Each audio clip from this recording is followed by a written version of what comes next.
Great to have you with us. Now, a group of teachers are appealing to government to pay their salary arrears. The teachers who converged as the premises of multimedia told Joy News this morning, after 2 years of employment by the Ghana Education Service, they are yet to receive their first salaries. They came along with copies of their appointment letters issued by the Ghana Education Service in November 2016. Teach in the Girls Senior High School. I'm a government teacher over there. I've been teaching for close to 2 good years. That's about 16 months. And as of now, my documents have not been processed for me to receive my salary. And it's not only me, I'm speaking on behalf of everybody. The same fate lies with my colleagues here. So what we came here to do this morning is that we've already presented a petition to the Ministry of Education through the Deputy Director General. He has received the petition. He has spoken to us that our issue is very new to him, and that he's going to peruse our document to see whether we were genuinely recruited. So he will give us the feedback sooner than later. The issue is that we have been employed since 2016. We received our appointment letters. We are duly posted to our stations. We have been at post working for Mother Ghana. But as of now, none of us has received a staff ID, let alone go through the biometric process, and again, let alone receive salary. What even prompted us here to come to the headquarters is the response from the regional directorate, current one. As he said, he has been doing his best to fight for us, but to no avail. Therefore, he can't continue anymore. Which means that we cannot also sit idle like that. Being able to post to a village like, seriously, if you should come and meet me taking the same water and that animals do feeding inside, you will be marveled.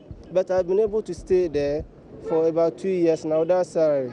We are pleading to the Director General and then to the government to step in for us, as we are devoted ourselves to work for Ghana, and then we even wasted 2 years with that salary.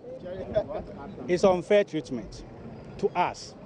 So we are pleading with the authorities that they shouldn't play a politics for it. They should exercise what you call a kind-hearted and then come to our aid. Meanwhile, Public Relations Officer of the Ghana Education Service, GES, Cassandra Chum Ampofo, has indicated that new teachers are currently not being recruited for the double-track system, which is supposed to take place this September in some selected senior high schools in the country. Speaking on the AM show on Joy News earlier today, Cassandra Chum Ampofo said 2 teachers each from the schools selected to implement the double-track system are currently being trained.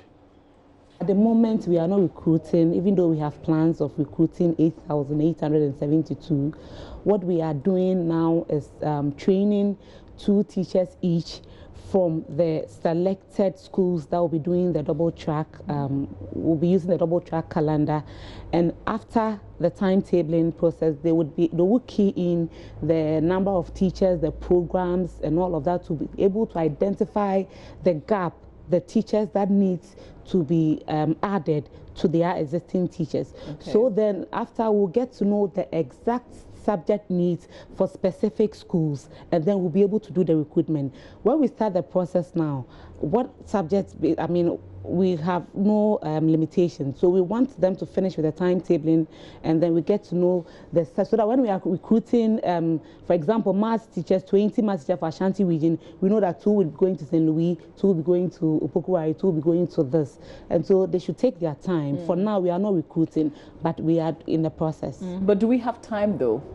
We don't, and so that's why they are doing. I know yesterday Peter Accra schools finished with their process, and today another group is also there with the training. So as and when, that's why we've asked them to bring everything that matters with the timetable in their school, so that we put everything on the software for them, and then we get to know the gaps. So even though we don't have time, we are very hopeful that by the time we get to the end of the large school, we would have gotten the number or the specific subject needs for each of the schools that will be doing the double track calendar, and then we will announce. From education, we move to health, and management of Kotoka Teaching Hospital says it will require an investment of 15 million euros to replace obsolete equipment at the facility. Some medical equipment at the hospital have exceeded their recommended lifespan. Chief Executive of CATH, Dr. Ohenema Danso, says frequent servicing has rendered them less effective, hence affecting healthcare delivery. Nane Aljima reports. Accident and emergency unit of the hospital is the worst affected by the equipment deficit, which management says the hospital's finance cannot support. Equipment meant to last 5 years are almost a decade old but still in use. Dr. Oheneba Danso highlights the challenges. Unfortunately, our financial returns are such that we are unable to do this retooling so timely, and that is our biggest challenge. So you realize that we have some equipments which should have been replaced, especially when you go to the accident and emergency center, which was done about 9 years ago. It was programmed for almost all the equipments to have been replaced or for comprehensive repairs to have been taking place 5 years after the inauguration. But we are in the 9th year, and we still have some of the old equipment that has been maintained to run for us, and the cost of maintenance is really very, very huge. So that's our challenge. The hospital has consulted installers of the equipment at the accident and emergency unit to help solve the situation. Management is now scheduling a plan with the company to deal with the problem. Dr. Danso says the hospital will need government support to deal with the situation. I've been in discussion with the Ministry of Health, and some of these projects actually come on board as capital investments, and they are most often centrally managed. So we are talking to the ministry to see how best will be, because the company is around and they have come to have discussions with us. But the projected cost of the replacement is very huge. It is something at some millions of euros. I cannot quote it immediately because they have actually teased it out in various stages. So what we have said to them is that even for the little that the hospital, through our own resources, will be able to do, they should actually give it to us in some phases for us to actually take some of these projects on board. But ultimately, the overall cost that is going into about 15 million euros is a lot of money. And we think that it is such investment that definitely we need central government to come to assist. Meanwhile, hospital equipment manufacturers, Sysmex, through the Japan International Cooperation Agency and the Japan Embassy, have donated an automated urinalysis diagnosis machine to the hospital. The modern Japanese technology has the potential to analyze over 1,200 urine and body fluid samples in a day. This means Kotoka Teaching Hospital and other facilities in the metropolis can take advantage of the equipment to ensure early delivery of laboratory results. Nane Aljima reporting. Some Ghanaian travelers are currently stranded at the Kotoka International Airport. The travelers missed their flights yesterday after officials of the BNI allegedly seized their passports. The individuals who were on their way to Dubai said BNI officials stopped them from boarding their flights and demanded that they pay huge sums of money before they could be allowed on board the flights. They spoke to my colleague, Nancy Emefa Jadosi. This morning at work, we heard news that some individuals were actually stranded here at the Kotoka International Airport. Why? They've been refused to board, they've been asked not to board their planes because they are first-timers. We are here to speak to these individuals to try and understand what exactly their concerns are, because honestly, we do not really know what this actually means. Thank you very much, sir, for your time. What's your name, first of all? My name is Samuel Atanga. Samuel, what exactly is the issue? The issue is I'm a business boy, so I have a brother at Dubai, so I asked him, I paid some money for him to buy me some goods, like clothing, suits, to distribute in Sunyane. But the thing is, when I have my visa and my ticket valid, but when I get to the airport, I went through every necessary process. So when I get to the top there, they took my documents and they asked me, have I been to the BNI office? And I said, yes. And they said, where am I traveling to? And I said, I'm traveling to Dubai. They asked me where exactly, and I said, I'm going to Ajaman. So the guy who was at that point called one man. So the man brought a phone, and he was scrolling on the screen, and he asked of my name. He said, my name is not found on their phone, so I should wait. So I sat down, and he came back to match me to the BNI office. So when I got there, the BNI officer asked me, did I pay money? And I said, I don't know anything about money. I've done everything. All my documents are all right. So I don't know anything about paying any extra money. So at that point, he said, then I can't go. So they seized my passport yesterday. They seized the passport. So later on, they gave it out. So that is the problem. So what's this money they are demanding? What is the money supposed to be used for? Please, for that one, I don't know what the money is being used for, because I don't have to pay any extra money again. Whilst I'm having my visa, my tickets, all my documents are accurate. I have my police report. So wait, they've given you everything now. So why are you not on your flights headed to Dubai? Yeah, they delayed me yesterday, so it flew yesterday at 1:30. Yesterday I left here around 8:00 p.m. because of the passport they seized. So what's the next plan? Right now, unfortunately for me, my visa will expire tomorrow, for which I have to do another one, apply for another visa. Like Ombusaye say, then Yamba crime office, Yamba BNI for no officer. Na then be drew honum. Yeah, so ye nim bibia fa hon se bia ye be tue ska na say ye be kwa ko hu before say ya drew a honum no, because ye documents ay kutaye no plane ticket ni bibia kutaye bia intact.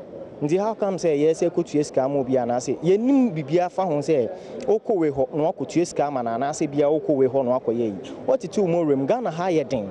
What it mo rem abre asamo ani mo free. Aye passport aye bibia se wo pese wo kɔ krofu fro so kɔ ye adwuma ekɔ adwuma ye na oba obeduru nso a na o BNI for asize wo passport se wan tue scanty.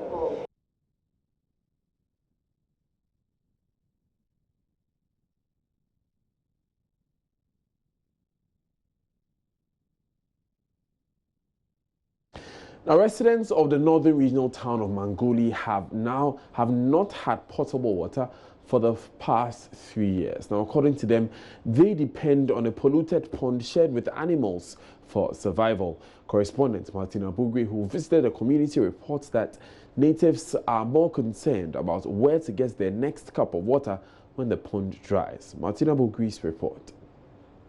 This milky, creamy pond contaminated with dirt is the only source of water for the people of Mangoli Kukuo, which is expected to dry up in the next 3 months.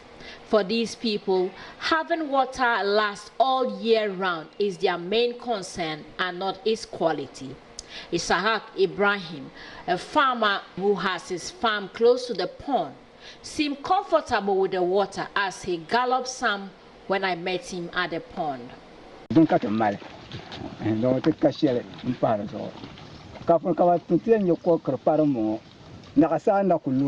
we will get any water apart from this pond, it is when the rains come, and those with roofs with zinc can get water, and even with this pond, it would soon finish once the rains stop, and we will have to trek several miles to get water. When that happens, students would have to drop out of school to go in search of water. Another farmer, Alahassa Mumuni, tells Joy News how to maintain the water they have now to last more longer is their priority. Quality can come later. And we are animals, we are drinking the same water always. So only this water that we have in this community, because as a community, we have almost 500 people here, and we drink only this water we have here. We don't have any pipe water. 3 months time, this water will gone. No talk of quality. Ibrahim Asana knows using the polluted water can cause her diseases, but she has no option. I am sending it home to cook. We know it is harmful and can cause us sickness, but that is the only water we have. Another resident, Abdul Jalil Abdullahi, said the new energy provided them portable water several years ago, but that project has ended, and added that several appeals to get the appropriate authorities to address their concerns has not yielded any results. Yeah, I think it's almost 3 years to 4 years now. I won't take any good water at all. Fetching the water of the place where the animals are taking water. When they give us the new energy company, they come and give this thing to us, this water. But since almost 3 years now, it's half a problem. We wrote a letters more than 1,000 to them, but I haven't get any complaint, any feedback about it. And we talked to our assemblyman. He said they are working on it. We want quality water, but how to get the quality water, that's the difficulty. I mean, how to get to those who are closer to it, those who can give us the quality water. That's the most difficult thing to us. Because even our MPs, the politicians, especially any time the election time they came here, that's our first problem. They say it will come, but after now. Even though the Sustainable Development Goal 6 talks of ensuring access to water and sanitation for all, these people are far from getting to that stage. For Joy News, Martina Bugri reporting from Mangulukuku in the Tamale metropolis. Now, the Cape Coast Castle is famous for the high number of slaves that went through it into the Caribbean as the height of the transatlantic slave trade. Now, a new project named after the Edinkra symbol in Chinchim, depicting life's twists and turns, is seeking to shine a light on the horrors that slaves endured at the time by installing concrete skulls in the castle's dungeons. Joy News' Justice Bedu went to meet the man behind the project. This 400-year-old structure holds some of the most horrific stories of all time. Stories of torture, of brutal rape and servitude. From here, hundreds of thousands of slaves were shipped into an unknown world. Many died, some survived, others unaccounted for. It's been 2 centuries since slavery was officially abolished, and yet, standing in the dark dungeons of this castle, you can still feel its heaviness. You can literally touch the blood of those who were starved and crushed to death here. When you look at their faces, they have differences in expressions, and some of them look gloomy, despair, angry, and what have you. Some too were blindfolded because the one who ordered for their capture didn't want to hide his identity. But now they are coming home. Well, not in flesh and blood, but at least through art. I am on my way to the seaside town of Ada to meet Kwame Akoto Bamfo, the man behind the Inchinchim project.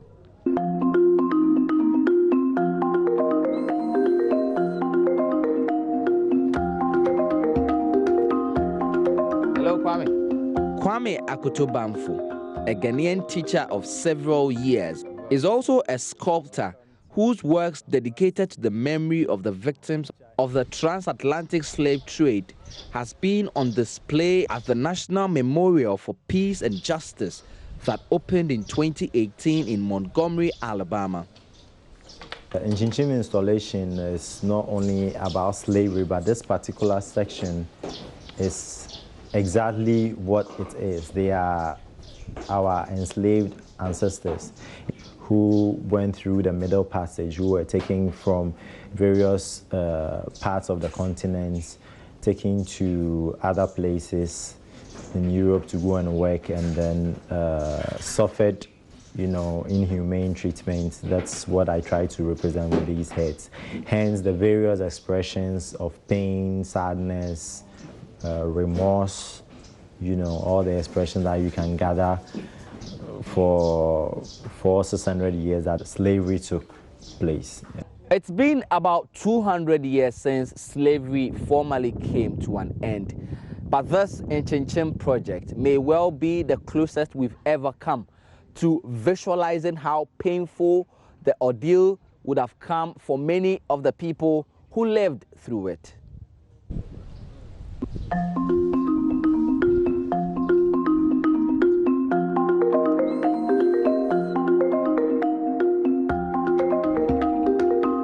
There's this controversy about why we always portraying ourselves as slaves. The installation goes back to refer us to who we are or where we came from, and then where we can go once we have an understanding of, what we've been as a people. The work that Kwame is doing with the Inchinchim project is sure to change the narrative of the transatlantic slave trade for years to come. Justice Baidu, Joy News, Cape Coast.